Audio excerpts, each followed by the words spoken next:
जी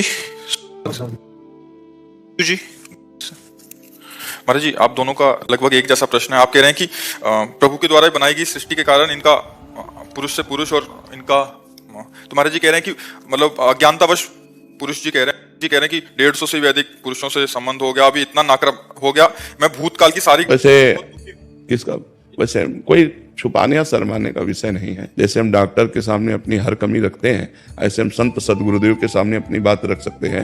तो हमें ये लगता है कि तुम्हारे ऊपर भगवान की विशेष कृपा है। क्या अगर आप पुरुष संयोग ना करें तो स्त्री से आपकी आसक्ति नहीं है तो आप एक भगवत प्राप्त महापुरुष बन सकते हैं।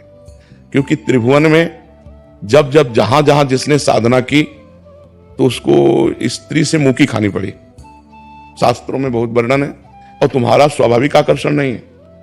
क्यों? तुम्हारा स्त्री की तरफ स्वाभाविक आकर्षण नहीं, बस रोक लेना है। अच्छा, थोड़ा विवेक से सोचो, आपने ऐसा किया भी, क्या मिला आपको? मतलब परिणाम बिल्कुल खुल के अपने ऐसे बात करते हैं जैसे दोस्त बात करते हैं। केवल डर मिला और चिंता मिली और कोई सुख तो मिला नहीं। तो मुझे लगता है यदि आप थोड़ा भगवान नाम जप करें और इसे कंट्रोल करें, आप बहुत उत्तम मनुष्य बन सकते हैं। क्योंकि जो व्यभिचार प्राण जीव है वो ना अपना कल्याण कर सकता है ना दूसरों का कल्याण कर सकता है। और ये जो काम भोग सृष्टि में रखा गया है, एक सृष्टि क्रम को बढ़ाने के लिए रखा गया है। सृष्टि क्रम को बढ़ाने के लिए रखा गया है। तो स्त्री और पुरुष का जो संयोग विधान शास्त्रीय है वो संतानोत्पत्ति के लिए है, ना कि केवल मनोरंजन के लिए।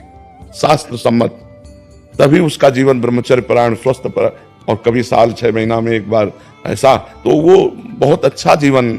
ये व्यभिचार प्रवृत्ति तो मतलब बहुत निकृष्ट आदत है और ये सबको नष्ट कर रही है। तो मुझे लगता है भाई, यदि आप थोड़ा विचारवान बन जाएं और अध्यात्म की शरण लेकर इसको शासन में लें तो आप बहुत अच्छे बन सकते हैं। क्योंकि धर्म पालन है तो संभोग होगा नहीं, संतानोत्पत्ति योग संबंध होगा नहीं है, केवल भोग विलासिता मनोरंजन। तो हमें आप खुद अनुभव करके देखो कि आप ऐसा जीवन नष्ट करना चाहोगे? तो मुझे लगता है नियम और संयम में आना चाहिए। अगर आप अभी अनुभव कर लें तो कर लेने, कुछ दिन बाद हमारी बात याद कर लेना, हाथ कुछ नहीं लगेगा। अच्छा, दूसरी बात, थोड़ा विचार करो, कहाँ क्या है सुख भाई? हम ऑपरेशन करके आपको बता रहे दिमाग के, हमारे दिमाग का क्या है भाई? कौन सा सुख है? दुर्गंध और मल भरा हुआ है, वहीं से तुम्हारी रति है। तो मुझे लगता है कि ये पूर्व संस्कारवश, ये आपकी कोई उपज नहीं है, ये आपकी कोई मनपसंद बात नहीं, आपके दिमाग में पूर्व प्रारब्धवशात ये संस्कार है। तो इस संस्कार को जीतने के लिए मनुष्य शरीर मिला है, इसी संस्कार में मिट जाने के लिए नहीं मिला है। अगर आप जीतते नहीं है तो मिटा देगा। कितना गंदा स्वरूप आपका होगा, चाहे वो बहन हो चाहे भाई हो। आप विचार करके देखो, उसके जीवन का मतलब क्या रहेगा? केवल मनोरंजन, धर्म से कोई मतलब नहीं इसमें। तो हमें लगता है अगर हम ब्रह्मचर्य धारण करें और भगवान की तरफ बढ़ते हुए समाज सेवा करें, अगर हमें संतान ही प्रिय है तो किसी की भी गोद नामा से हम संतान ले सकते हैं और अपने परिवार का वृद्धि कर सकते हैं। तो मुझे लगता है व्यर्थ में ऐसा अगर ना कीजिए तो बहुत विशाल जीवन बन जाए। ब्रह्मचर्य भी तो एक मार्ग है जिसके द्वारा हम परमात्मा प्राप्ति करें, समाज सेवा करें, जो चाहे वो कर सकते हैं। इस तरह मल द्वार में अपने को आसक्त करके जीवन व्यतीत करना मुझे लगता है कि ठीक नहीं है। स्त्री पुरुष का जो संयोग है वो संतानोत्पत्ति के लिए, धर्ममय काम को भगवान अपना स्वरूप कहते हैं। धर्ममय काम मैं हूं, तो वो धर्म तो यहाँ दिखाई नहीं दे रहा। और ये आप में ही नहीं है, लाखों बच्चों में है। और वो उनकी कोई उपज नहीं है कि वो अपनी उपजाए हैं, ये बात वो उनके स्वभाव में पूर्व प्रारब्ध से आई हुई है, पर वो विजय प्राप्त कर सकते हैं।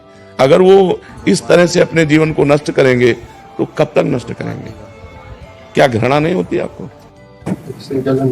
हाँ, तो मुझे लगता है इसका सुधार किया जाए। एक बात वृंदावन में भी आते कई बार, मतलब 7-8 बार। देखो, अगर हमारी गंदी बात है तो हम कहीं भी जाएं, गंदी बात तो हमारी रहेगी।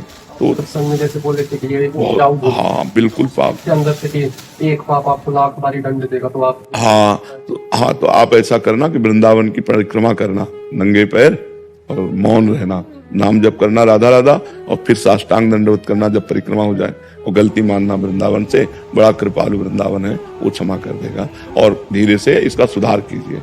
सुधार करने से ही हमारी बात बनेगी, नहीं तो जीवन बर्बाद हो जाएगा बच्चा इसे खराब करती हैं। इसीलिए वर्तमान में राधा नाम जप करो, अधिक भगवान नाम जप करो, बलिष्ठ बनो, इंद्रिय विजयी बनो, समाज सेवा करो, माता पिता की सेवा करो। संतान की आवश्यकता हो तो बहुत से लोग ऐसे हैं जो अनाथालय में संतान दे देते हैं। बहुत से ऐसी सुविधाएं हैं जिनके द्वारा हम अपनी वंश परंपरा चलाने के लिए दूसरों की संतान, या अपने रिश्ते नातेदारों में बहुत से संतानें होती हैं, हम किसी से गोदनामा लेकर अपनी संपत्ति का अधिकारी उसे बना सकते हैं, पढ़ाएं लिखाएं, उसकी सेवा करें। ये अभी और जी हैं यहाँ बैठे हैं, वो भी कह रहे हैं कि हमसे अब ये जलाते हैं जो पाप हो गए हैं, तो कह रहे हैं कि अभी इतना ऐसा लग रहा है कि सब त्याग कर भगवत शरण में आ जाएं और भगवत हम की शुद्धिकरण करें। हम किसका, हम त्याग की बात ये नहीं कहते कि बाबा जी बन जाओ। देखो ये तो हमारे भाग्य में भेष था। भेष से भगवान की प्राप्ति नहीं होती, उद्देश्य से भगवान की प्राप्ति होती। आप गृहस्थ में रहिए, अच्छे पवित्र आचरण कीजिए, ब्रह्मचर्य का व्यवहार कीजिए। जैसा हमें जीवन मिला है हम उस जीवन को सही मोड़ पे लाएं। ऐसा तो है कि हमारे गलत संस्कार हैं तो हम गलत संस्कारों की तरफ बढ़ते चले जाएं। अगर हमारे गलत संस्कार हैं, हम दोनों मित्र की तरह रहें, पवित्र रहें, अच्छे आचरण करें, दोनों मिलकर कमाएं और किसी गरीब की सेवा कर दें। बड़े बड़े ऐसे गरीब लोग हैं, बीमार लोग हैं, उनकी सेवा करें, नाम जप करें, तो हमारा जीवन सार्थक हो जाए। इस तरह के जीवन में कोई, आप खुद देख लो क्या है ये जीवन, एक मतलब खिलवाड़ जीवन है। न धर्म है, न पवित्रता है, न भगवत अध्यात्म है, तो बुझा हुआ जीवन किस काम का जीवन। तो सुधार किया जाए। और ये आपका दोष नहीं है, ये आपके पूर्व जन्म के संस्कार में, आप जैसी लाखों बच्चियां लाखों बच्चे हैं, लाखों हैं, कोई एक दो नहीं, कोई शर्म की बात नहीं, लाखों बच्चे बच्चियां हैं। हाँ, इसको सुधारा जाए, इसको सुधारा जाए। अच्छा मान लो जैसे ये कि हम तो दोनों जीवन भर मित्र भर, तो क्या जीवन का उद्देश्य आपका केवल इतना ही है? मतलब आपका जीवन इसी में समाप्त है? मनुष्य जीवन का उद्देश्य केवल इतना ही है, इंद्रियजन्य भोग? नहीं यार, मनुष्य साधन धाम मोक्ष कर द्वारा, पाई न जे पर लोक समारा, सो परत्र दुख पावई, सिर धुनि धुनि पछताए, काले कर्म ईश्वर मिथ्या। ये संयम से रहो, अभ्यास करो, संयम से रहो, दोनों मित्र की तरह रहो, एक जगह रहो, दोनों कमाओ, समाज की सेवा करो, परिवार की सेवा करो, गंदा आचरण न करो। जरूरी है गंदा आचरण करना, गंदे आचरणों से हमारा अंतःकरण निर्बल होता चला जाता है। खुद आप अनुभव कर लो, एक अपने से घृणा सी आने लगती है, लगता है कब तक करूंगा, कब तक। तो इसलिए उठो, ये कोई आप में ही दोष नहीं है, चराचर जगत में दोष है। पशु पक्षी हर जीव काम से व्याकुल है। भगवान की शरण में आकर, भगवान का नाम जप कर, भगवान का चिंतन करके हम अध्यात्म बल से इसे रोक सकते हैं, दूसरा कोई उपाय नहीं। देखो जेलें भरी हैं, अगर आप पूरी जेल को छानोगे तो आधे निकलेंगे व्यभिचार में, आधे केवल व्यभिचार प्रवृत्ति वाले नहीं मिलेंगे जो जेल में भरे हैं। ये मन है, ये गंदी आदतों में ले जाकर आपको ही नहीं, सबको अगर बचे हैं तो अध्यात्म की शरण में, भगवान की शरण में, सतमार्ग में नहीं तो बचने का कोई चांस नहीं है। जैसे हम भोजन पाते हैं तो शौच का वेग आता है, पेशाब का वेग आता है, ऐसे काम का वेग आता है। उस काम के वेग को भजन के द्वारा, हे नाथ हे करुणा में, तो भगवान संभाले तो संभाला है, नहीं बालू का बांध है, 1 मिनट में टूट के कहां से कहां पहुंच जाए। तो आप लोग शर्माओ मत, कोई समाज से हे मत समझो, ये पूर्व का संस्कार ऐसा आया है, इस पर विजय प्राप्त करो।